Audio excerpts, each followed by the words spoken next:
안녕하세요. 스페인 안드레아입니다. 성가적 성당과 관계되는 이야기를 해드리는데요.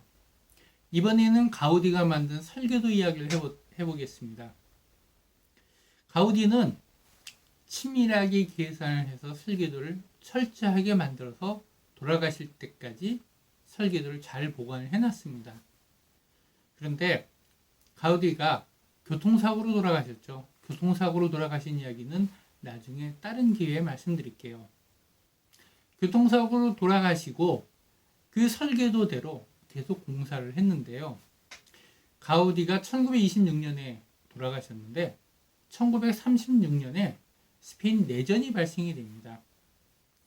이유가 어떻게 됐건 간에 스페인 내전이 발생이 됐는데 그 내전이 발생이 됐을 때 성당에 불을 지르고 다니던 사람들이 있었는데요.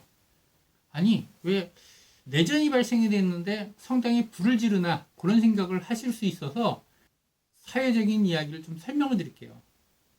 자, 우리나라 옛날에 정치적으로 호남과 영남을 나누어서 싸움을 붙인 적이 있었어요. 그리고 나이 드신 분들과 젊은 사람들을 싸움을 붙인 적이 있었고요. 얼마 전까지만 해도 남자와 여자 사이에 싸움을 붙이려고 노력을 했는데 이제는 그런 나라를 분리시키려고 하는 싸움을 붙이는 일들을 사람들이 생각을 해서 현재는 그런 싸움이 멈춘 것으로 알고 있습니다. 자, 그 이야기를 해드린 이유는 스페인 국민들과 종교단체와의 관계가 어떤지를 설명을 드리려고 했는데요. 자, 민주라고 하는 이름이 아주 쉽게 그냥 오지는 않습니다. 그래서 대부분의 나라가 이렇게 왕이 힘을 잃다가 다시 힘도 얻고 다시 힘을 잃다가 힘도 얻고 그런 식으로 여러 번에 걸쳐서 왔다 갔다 하면서 그런 정권의 힘이 바뀌게 되는 겁니다. 그러니까 없어지는 게 아니고 힘이 이쪽에서 저쪽으로 넘어가게 되는데 그때 어느 쪽 줄을 섰느냐에 따라서 그 줄을 쓴 사람들의 상황이 바뀌게 되는 거죠. 전통적으로 교회는 왕과 힘을 같이 했습니다. 귀족들 쪽에 편을 들고 있었는데요. 왕이 힘을 잃을 때는 성당들도 힘을 잃어서 사람들이 성당을 탄압하는 경우들이 생기고요. 그 다음 다시 왕이 복권을 하게 되면은 성당 쪽에서는 다시 사람들을 누르는 방식으로 움직여집니다. 그리고 다시 왕이 힘을 잃어버리면은 다시 성당이 사람들한테 핍박을 받다가 다시 복권을 하면은 다시 사람들을 성당이 누르는 그런 식으로 왔다 갔다 몇 번을 하다가 보니까 일반 시민들과 성당 사이에 말할 수 없는 괴리가 생기기 시작했습니다. 이건 정치적인 이유죠. 종교가 사람들하고 어떤 문제가 있었다는 것보다도 권력이 움직여지면서 정치가 거기에 그 성당들도 거기에 희생됐다라고 말씀을 드릴게요. 사람들 사이에서 성당에 대한 불만이 많았던 분들이 계셨는데 1936년 때 스페인 내전이 일어나니까 가우디가 만들어 놓은 그 작업장에 가서 사람들이 불을 질러 버린 거예요. 그때 일단에 그 테러리스트들이 여기저기 다니면서 성당에 불을 지르고 다니고 했는데 그것이 성가족 성당까지 온다는 것을 사람들이 알고 있었으면서도 그것을 막을 수가 없었어요. 그 당시에 공권력이 거의 약화되어 있는 상태이기 때문에 그 불나는 것을 막을 수는 없었고요. 성당이 결국 불을 지르긴 했는데요. 그때 거기 지키고 있었던 사람들이 시청에다 연락을 해서 가우디가 만든 설계도가 타버리면 큰일 납니다 해서 설계도를 보존을 하려고 사람들을 보냈는데요. 그 당시에 가우디가 만든 설계도는 75%가 다 불타없어지고요. 가우디가 만들어 놓은 모형도가 아직 타지 않고 남아 있었어요. 그래서 그 모형도를 듣고서 지금은 석재를 자르는 공장이 있는 쪽으로 조금 옮겨갔어요. 한 100여 메타를 옮겨가서 거기다 보존을 해놓는 바람에 가우디가 만들어 놓은 모형은 남았습니다.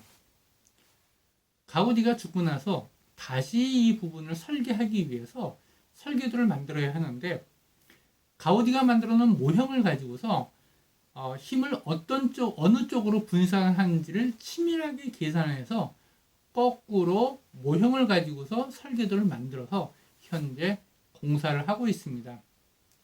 대부분 가우디가 어떤 생각을 하고 어떤 식으로 만들었는지는 거의 파악을 했습니다만은 종탑의 힘이 어느 쪽으로 쏠리게 했는지는 아직 확실하게 알지 못하고 지금 현대 건축가들이 그냥 결정해서 한다라고 합니다.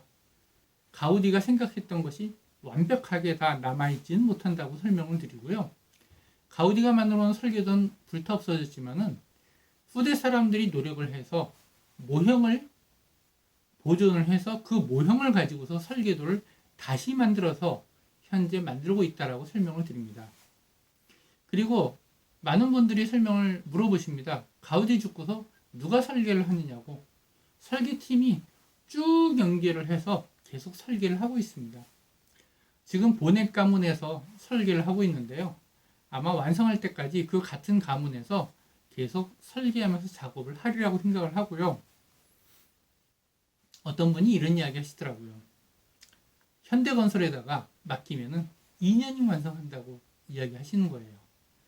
제가 한 번은 손님들한테 그 이야기 했더니 손님들이 저를 쳐다보시면서 아니 우리 대우건설을 뭘로 보길래 그런 소리를 하냐고 이야기 하시더군요. 말을 할 때는 항상 조심해야 합니다. 저도 그런 실수를 가끔 하기도 하는데 항상 반성하면서 삽니다. 자, 웃기는 이야기는 이제 그런 이야기는 웃기려고 한 이야기고요. 한국에서는 공사를 할 때 인부를 많이 넣고서 후딱후딱 공사를 할 수가 있는데요. 여기선 한번 고용을 하면 평생 고용이기 때문에 인부를 함부로 고용하지를 못합니다. 그래서 있는 인부들을 가지고서 차근차근 오랫동안 일을 하는데요. 그 대신 공사하는 시간이 늘어나고 그리고 완성도는 훨씬 더 잘 나옵니다. 왜냐하면 서로 책임지는 부분을 가지고서 책임껏 만들기 때문에 답답하고 만들 때 오래 걸리지만은 확실하고 안전하게 만들어지고 있습니다. 그래서 아마 2026년에 완성한다고 하니까 2026년에 완성될 것으로 보이고요. 많은 사람들이 그때 완성이 된다고 하더라도 거기에 조각이라든지 세밀한 부분들, 건축 구조라든지 이런 부분이 아니라 거기 장식되는 부분 같은 경우는 굉장히 오랫동안 계속되지 않을까 이야기를 합니다. 자, 다음에는 성가족 성당 옆에 있는 부지들 이야기를 한번 하겠습니다. 오늘은 여기서 마치겠습니다.